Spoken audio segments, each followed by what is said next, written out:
avec Éric Coquerel. Bonsoir, député La France Insoumise de Seine-Saint-Denis. D'abord sur l'idée de cette taxe sur les super profits, ça ne se fera pas. Ça s'est joué à pas grand-chose, rejeté à 18 voix près, je crois. C'est une déception pour vous ? Alors, il y a même un amendement qui a été rejeté à 10 voix près, donc effectivement c'est une déception. D'autant plus que je crois que c'est très majoritaire dans le pays. Et vous savez qu'il y a quelques jours, des députés de la même majorité avaient proposé eux-mêmes une taxation des super profits, notamment de Total. Je rappelle 16 milliards de profits dans le monde, 7 milliards de dividendes. Et malheureusement, ça a été renoncé. Ce qui fait que les ristournes vis-à-vis du carburant ne seront payées que sur les recettes de l'État. Et en plus, sans blocage des prix, ce qui fait qu'il est fort probable que ces ristournes seront vite avalées, entre guillemets, par l'augmentation du carburant.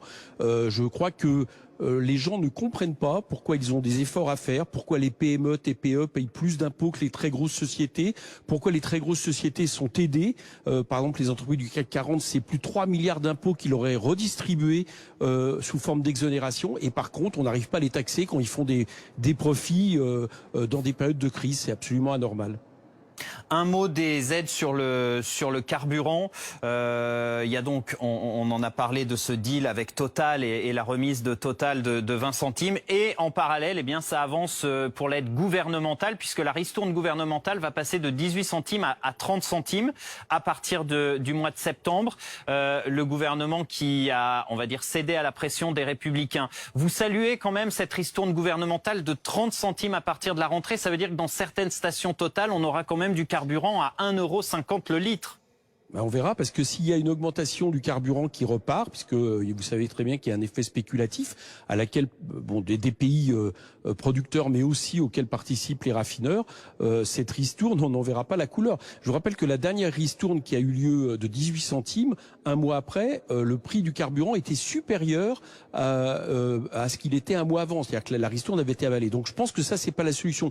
Il n'y aura pas de solution tant qu'on bloque pas les prix, donc on s'assure que les prix n'augmentent pas du carburant, tant qu'on ne fait pas, on peut imaginer une baisse des taxes, mais dans ces cas-là, c'est du TVA flottant, c'est-à-dire l'État ne gagne pas plus, ce qui me semble normal quand l'État augmente, et il faut aller prendre de l'argent plus que l'aumône que compte laisser Total. La ristourne de Total, c'est 500 millions d'euros seulement de coûts pour Total, alors même que la taxe qu'on proposait, c'était 4 milliards d'euros qui seraient rentrés dans les caisses de l'État. Vous voyez bien que le compte n'y est pas, et que décidément, ce gouvernement a beaucoup de mal à taxer les plus grandes entreprises, celles qui font le plus de bénéfices.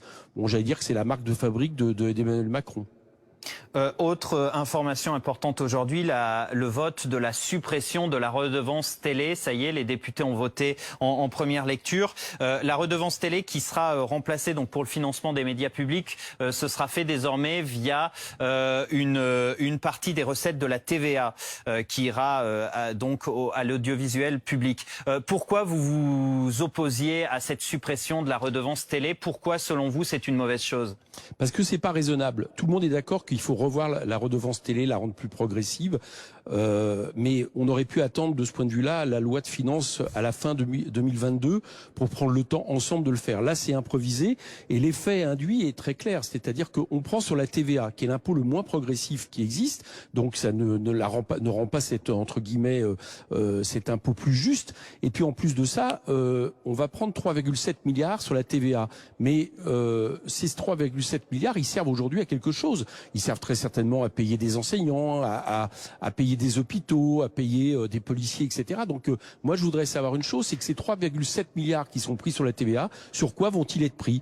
Et de ce point de vue-là, je crois que les Français vont être un peu dans un jeu de dupes. On va peut-être leur enlever effectivement un certain coût de la redevance, mais ils vont perdre en termes de services publics et de services rendus par l'État. Je crois que c'était vraiment pas la bonne solution.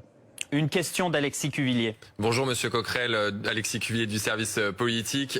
Est-ce que vous, ce que vous défendiez, c'était une taxe sur la TVA de luxe, c'est bien ça, pour remplacer la disparition de la redevance audiovisuelle ?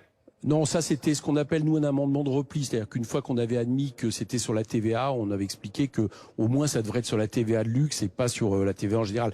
Mais ce qu'on défend plus globalement, c'est quelque chose qui est aussi porté par les syndicats, c'est-à-dire une redevance progressive qui permet que et généralisée, parce qu'on est tous d'accord que aujourd'hui l'idée que les gens qui payent la redevance sont les gens qui possèdent un téléviseur. Vous voyez bien qu'il y a multiples moyens d'aller maintenant sur les télévisions publiques, sur la radio publique, sur l'internet public. Donc c'est quelque chose effectivement qui n'a plus de sens, mais on pourrait imaginer un impôt spécifique, progressif, qui soit plus juste. C'est ça que nous défendions. Merci Éric Coquerel d'avoir été en direct avec nous.